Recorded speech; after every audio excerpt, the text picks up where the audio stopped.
Thanks, Sean. Well, I'm out here with Tyler Mecklem at the moment, who's coming third off the grid at the moment. You're from New South Wales, made the journey down pretty successfully. That was a long drive, but we're doing quite well. The car's been running beautifully, and Peter Verheine's Polar racing cars have done a great job, and the family and everyone and worked really hard to get here, so we're hoping for a good result. That's fantastic. Now, with Formula V, everyone's engines are pretty much the same, so it's really driver skill that gets you everywhere, isn't it? Yeah, the engines all the cars are very close. Like the grid positions were within 0.2 of a second off.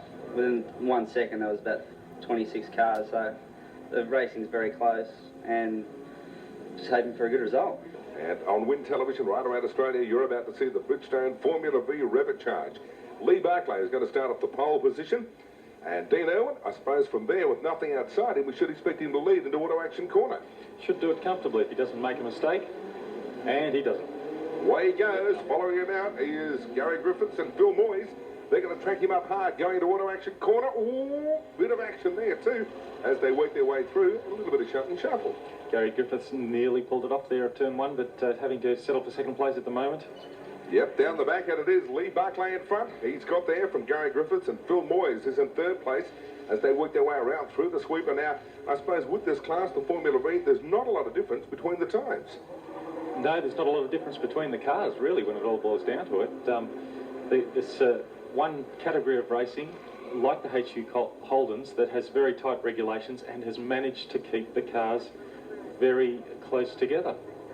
There they go, now through Suzuki Bellino corner, and look at this, car 34, Phil Moyes on the outside, trying to work up and make ground, but he's still sitting there in third or fourth spot. The leader is Lee Barclay in the Spectre as they come down Dunlop Straight towards the Motorsport News S's. This will start to sort some of the boys out too. Phil Moyes just moving there into third place with a move around the outside. We've seen that quite a bit here today, and again, a consequence of the new track surface here. The outside manoeuvre is actually starting to pay off now. And look at this, it's like the charge of the Light Brigade. There's probably, what, 1, 2, 3, 4, 5, 6, 7, 8 of them. They're the ones who'll fight it out, and one's gone bush, just gone straight off the track there.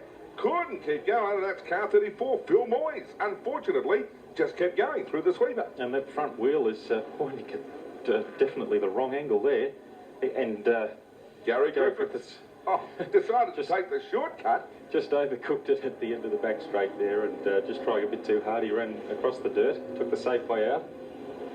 And car 36, Keith Boubier, going up at the inside as they go to auto action corner. He has got through now to be in second place, so that's a great effort by him. Gary Boubier through into second place, and you can see he made the ground there, raced through, took the opportunity and grabbed it. In third place now, Andrew Lawyer's in third place, and dropping back Gary Griffiths into fourth place after that little bit of indiscretion, I suppose you called it, the Motorsport News S's.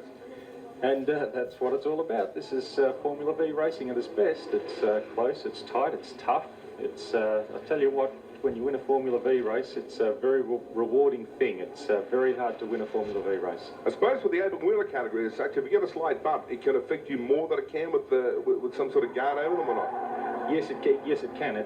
Once those tyres touch, it upsets the whole balance of the car, and quite often you're lucky if you don't roll it, actually. Well, the leader out in front and absolutely cruising is Lee Barclay and his Spectre. He's working his way down through Motorsport News S's, but a good battle going on there between, on the inside, car 16 Andrew Loy and 36 Keith Boubier as they work their way through the Motorsport News S's now. Well, you can see there, McCluckey is working his way around that track. He's trying to find the opening, where he can get the gap on Griffith to get through and try and make some ground and just improve his spot into third place. Now what he's got to do here is just concentrate on getting this run onto the back straight. He's in the right spot here, he's in the toe, he's in the draft, and he's going to try the outside run again, but not quite close enough this time. A little bit of sideways slide almost there from Griffiths too, wasn't there? Yes, he is. He's just getting tempted to break a little bit too late there and run wide, which is always, and there we go. McCluckey tries the outside and swung back to the inside. Got him. Con Griffiths got him out, drew him out, went back inside him and got him at auto action corner. He's now got through into third place, and a very nifty bit of driving too by McCluckey to finish up ahead of Gary Griffiths. Well, he's got to cruise down Dunlop Straight. Motorsport News S has come up now for Lee Barclay around here and through the last part of the S, and then he will come into Shell Straight and salute here at Winton Motor Raceway in northeastern Victoria. There he is, Lee Barclay, getting the checkered flag. in the Bridgestone Formula V Repercharge. Been a very comfortable win indeed for him. Coming in second there, car number 16, and that's Andrew Loy. And third place for car number 26, and that's Tony McCluskey. Win Television providing the coverage of Winton Motor Raceway from northeastern Victoria. Right throughout the day for you. Hang on to your chair. We'll take a break and be back in a moment.